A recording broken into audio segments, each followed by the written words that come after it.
ओम शांति।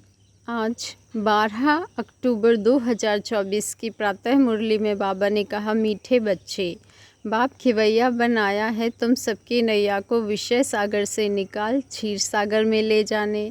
अभी तुमको इस पार से उस पार जाना है। मीठे बच्चे, बाप खिवैया बनाया है तुम सबकी नैया को विषय सागर से निकाल क्षीर सागर में ले जाने।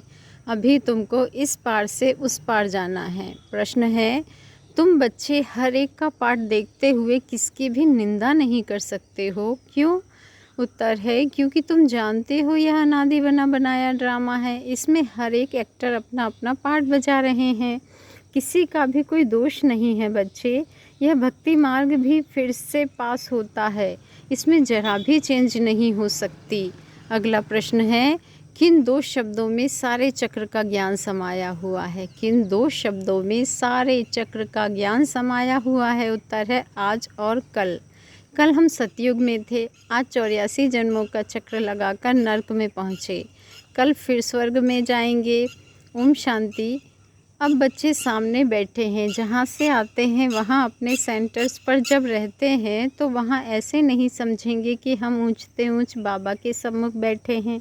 वही हमारा टीचर भी है, वही हमारी नैया को पार लगाने वाला है, जिसको ही गुरु कहते हैं। यहाँ तुम समझते हो हम सम्मुख बैठे हैं, हमको इस विषय सागर से निकाल क्षीर सागर में ले जाते हैं। पार ले जाने वाला बाप भी सम्मुख बैठा है। वह एक ही शिव बाप की आत्मा है, जिसको ही सुप्रीम अथवा ऊंचते ऊंच भगवान कहा जाता है।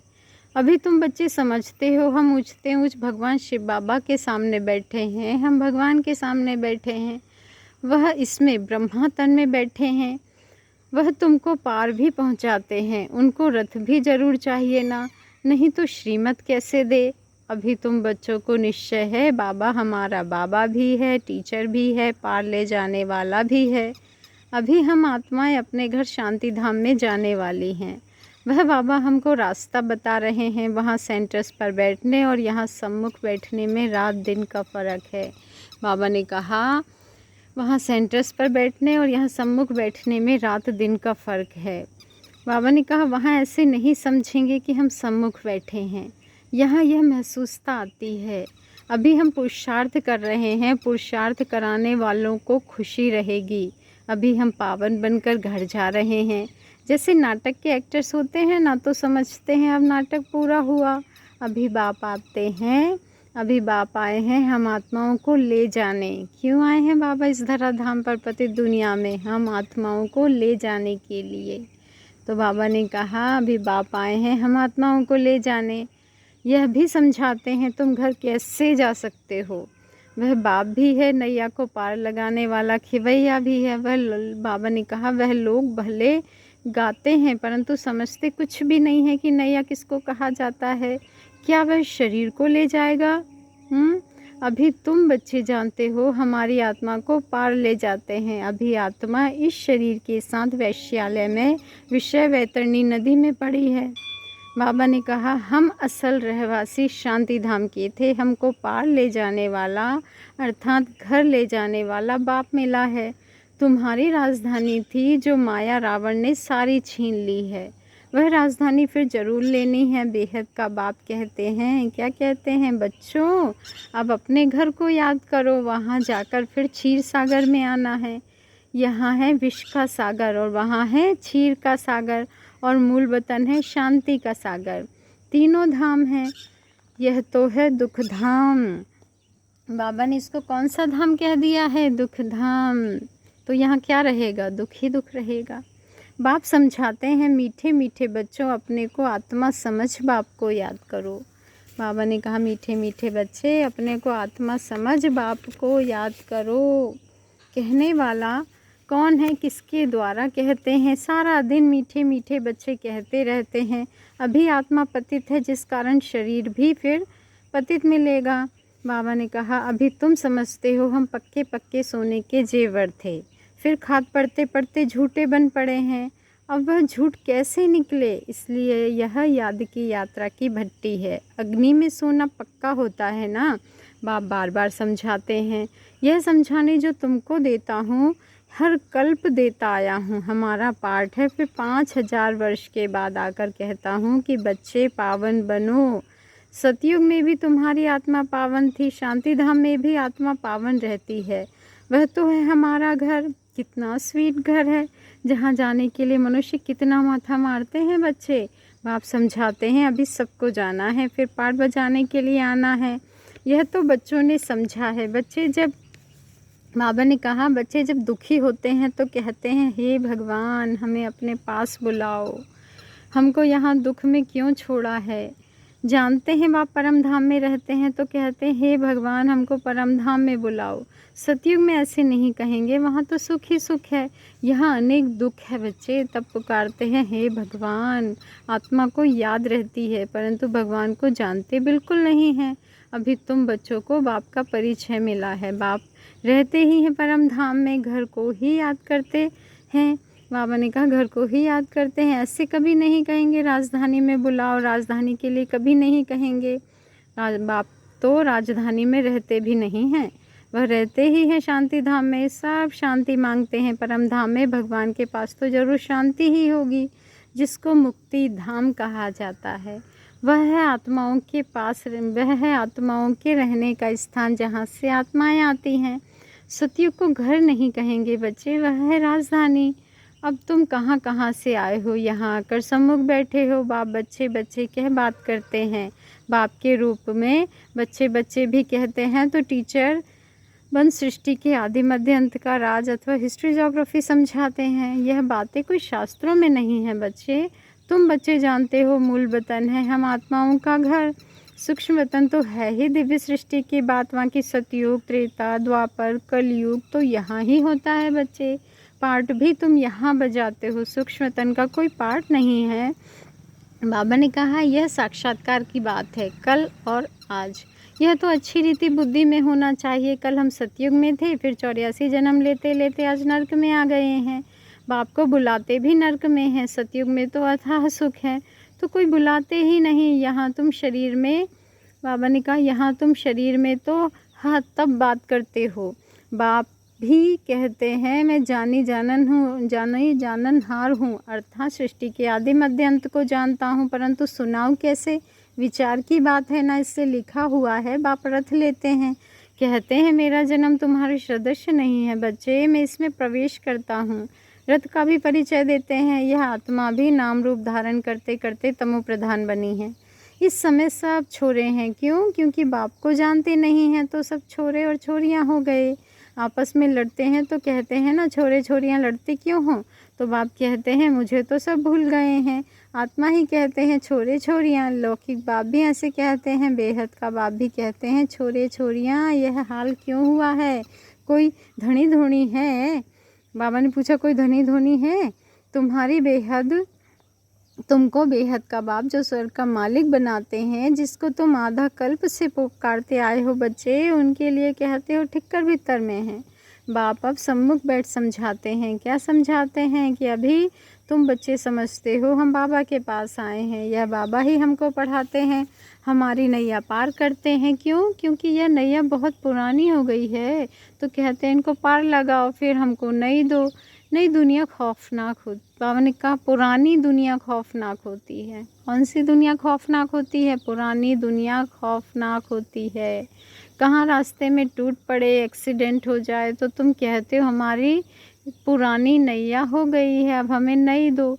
इनको वस्त्र भी कहते हैं बच्चे, नैया भी कहते हैं। बाबा ने कहा, बच्चे कहते बाबा हमको तो ऐसे लक्ष्मी नारायण वाले वस्त्र चाहिए। बाप कहते मीठे मीठे बच्चों, स्वर्गवासी बनना चाहते हो, हर 5000 वर्ष बाद तुम्हारे ये पुराने कपड़े होते हैं तो फिर मैं नए देता हूँ। यह है आसुरी चोला बच्चे, आत्मा भी आसुरी है। मनुष्य गरीब होगा तो कपड़े भी गरीबी के पहनेंगे, साहूकार होगा तो कपड़े भी साहूकारी के पहनेंगे। यह बातें अभी तुम जानते हो। यहाँ तुमको नशा चढ़ता है हम किसके सामने बैठे हैं, यहाँ तुमको नशा चढ़ता है कि हम किसके सामने बैठे हैं। सेंटर पर बैठते हो तो वह तुमको यह भासना नहीं आएगी, वहाँ तुमको ये भासना नहीं आएगी कि हम भगवान के सामने बैठे हैं, बाबा के सामने बैठे हैं। यहाँ सम्मुख होने से खुशी होती है। क्यों? क्योंकि बाप डायरेक्ट बैठ समझाते हैं। वहाँ कोई समझाएगा तो बुद्धि योग कहाँ कहाँ भागता रहेगा कहते हैं ना, गोरख धंधे में फंसे रहते हैं, फुर्सत कहाँ मिलती है। मैं तुमको समझा रहा हूँ, तुम भी समझते हो, बाबा इस मुख द्वारा हमको समझाते हैं। बाबा ने कहा, इस मुख की भी कितनी महिमा है। गौमुख से अमृत पीने के लिए कहाँ कहाँ जाकर धक्के खाते हैं, कितनी मेहनत से जाते हैं। मनुष्य समझते ही नहीं हैं कि यह गौमुख क्या है। कितने बड़े समझदार मनुष्य वहाँ जाते हैं, इसमें फ़ायदा क्या, और ही टाइम वेस्ट होता है। बाबा कहते हैं ये सूर्यास्त आदि क्या देखेंगे, फ़ायदा तो कुछ इसमें है नहीं। फ़ायदा होता ही है पढ़ाई में। फ़ायदा किस में होता है बच्चे? पढ़ाई में, योग में, धारणाओं में, सेवा में। गीता में पढ़ाई है ना, गीता में कोई भी हठयोग आदि की बात नहीं, उसमें तो राजयोग है।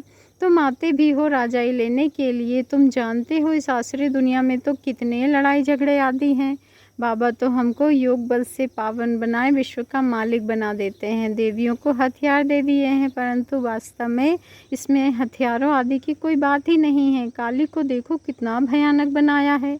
यह सब अपने अपने मन की भ्रांतियों से बैठ बनाया है। देवियाँ कोई ऐसी 4-8 भुजाओं वाली थोड़े ही होंगी। यह सब भक्ति मार्ग है। सो बाप समझाते हैं, यह एक बेहद का नाटक है, इसमें कोई की निंदा आदि की बात नहीं बच्चे। बाबा ने कहा, अनादि ड्रामा बना हुआ है, इसमें फ़र्क कुछ भी पड़ता नहीं है। ज्ञान किसको कहा जाता है, भक्ति किसको कहा जाता है, यह बाप समझाते हैं। भक्ति मार्ग में फिर भी तुमको पास करना पड़ेगा। तुम्हें बाबा ने कहा, ऐसे ही तुम 84 का चक्र लगाते लगाते नीचे आएंगे। यह अनादि बना बनाया बड़ा अच्छा नाटक है जो बाप समझाते हैं। इस ड्रामा के राज को समझने से तुम विश्व के मालिक बन जाते हो। वंडर है ना, भक्ति कैसे चलती है, ज्ञान कैसे चलता है। यह खेल अनादि बना बनाया हुआ है। यह खेल अनादि बना हुआ है। बाबा ने कहा, इसमें कुछ भी चेंज नहीं हो सकता। वह तो कह देते हैं ब्रह्म में लीन हो गया, ज्योत ज्योत समाया। यह संकल्प की दुनिया है। क्या कहा बाबा ने कि यह संकल्प की दुनिया है, जिसको जो आता है वह कहते रहते हैं। यह तो बना बनाया खेल है। मनुष्य बाइस्कोप देख कर आते हैं, क्या उसको संकल्प का खेल कहेंगे? बाप बैठ समझाते हैं, बच्चे ये बेहद का नाटक है जो हूबहू रिपीट होगा। बाप ही आकर यह नॉलेज देते हैं। क्यों? क्योंकि वह नॉलेजफुल है। मनुष्य सृष्टि का बीज रूप है, चैतन्य है, उनको ही सारी नॉलेज है।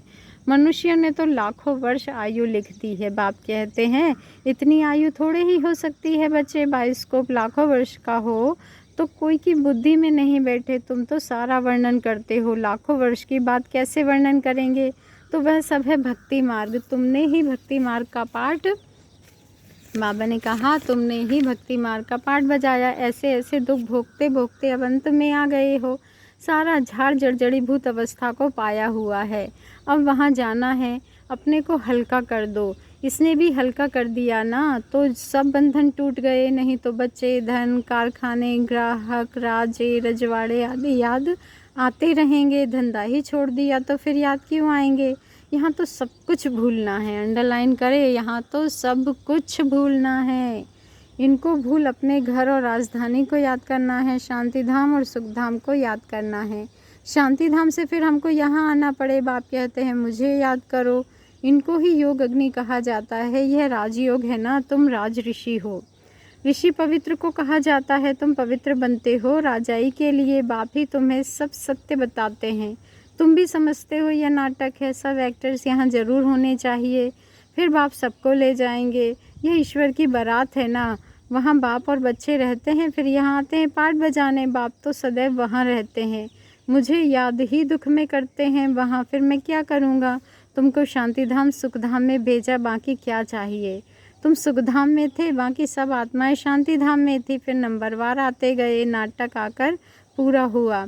बाप कहते हैं बच्चे अब गफलत मत करो। बाप तो पावन तो ज़रूर बनना है, पावन तो ज़रूर बनना है। बाप कहते हैं यह वही ड्रामा अनुसार पाठ बज रहा है तुम्हारे लिए। ड्रामा अनुसार मैं कल्प कल्प आता हूँ। नई दुनिया में अब चलना है ना। अच्छा, मीठे मीठे सिक्के लधे बच्चों प्रति माता पिता बाप दादा का याद प्यार और गुड मॉर्निंग। रूहानी बाप की रूहानी बच्चों को नमस्ते, और हम रूहानी बच्चों की रूहानी माता पिता बाप दादा को याद प्यार गुड मॉर्निंग और नमस्ते नमस्ते नमस्ते। शुक्रिया बाबा, शुक्रिया। धारणा के लिए मुख्य सार है, फर्स्ट पॉइंट है, अब यह झाड़ पुराना जड़ी भूत हो गया है, आत्मा को वापस घर जाना है, इसलिए अपने को सब बंधनों से मुक्त कर हल्का बना देना है। कैसा बना देना है? हल्का। यहाँ का सब कुछ बुद्धि से भूल जाना है। सेकंड पॉइंट है, अनादि ड्रामा को बुद्धि में रख किसी भी पाठधारी की निंदा नहीं करनी है। ड्रामा के राज को समझ विश्व का मालिक बनना है। वरदान है, साइलेंस की शक्ति द्वारा आत्मशक्ति के उड़ान की तीव्र गति करने वाले विश्व परिवर्तक भाव। साइलेंस की शक्ति द्वारा आत्मशक्ति के उड़ान की तीव्र गति करने वाले विश्व परिवर्तक भाव। आज का स्वमान है, मैं विश्व परिवर्तक आत्मा हूँ। मैं साइलेंस की शक्ति द्वारा आत्मशक्ति के उड़ान की तीव्र गति करने वाली विश्व परिवर्तक आत्मा हूँ। मैं विश्व परिवर्तक आत्मा हूँ। साइंस के साधनों की रफ्तार को साइंस द्वारा कट भी कर सकते हैं, पकड़ भी सकते हैं, लेकिन आत्मा की गति को अभी तक कोई पकड़ नहीं सका है, न पकड़ सकता है। इसमें साइंस अपने को फेल समझती है। जहाँ साइंस फेल है वहाँ साइलेंस की शक्ति से जो चाहो वो कर सकते हो। तो आत्मशक्ति की उड़ान तीव्र गति से करो। इस शक्ति से स्वपरिवर्तन, चाहे किसी की वृत्ति का परिवर्तन, वायुमंडल का परिवर्तन कर विश्व परिवर्तक बन सकते हो। बाबा ने कहा इस शक्ति से स्वपरिवर्तन, चाहे किसी की वृत्ति का परिवर्तन, वायुमंडल का परिवर्तन कर विश्व परिवर्तक बन सकते हो। तीव्रता की निशानी है सोचा और हुआ। तीव्रता की निशानी है सोचा और हुआ। स्लोगन है, शिक्षादाता के साथ रहमदिल बन सहयोगी बनो। शिक्षादाता के साथ रहमदिल बन सहयोगी बनो। अच्छा, ओम शांति। शुक्रिया बाबा, शुक्रिया।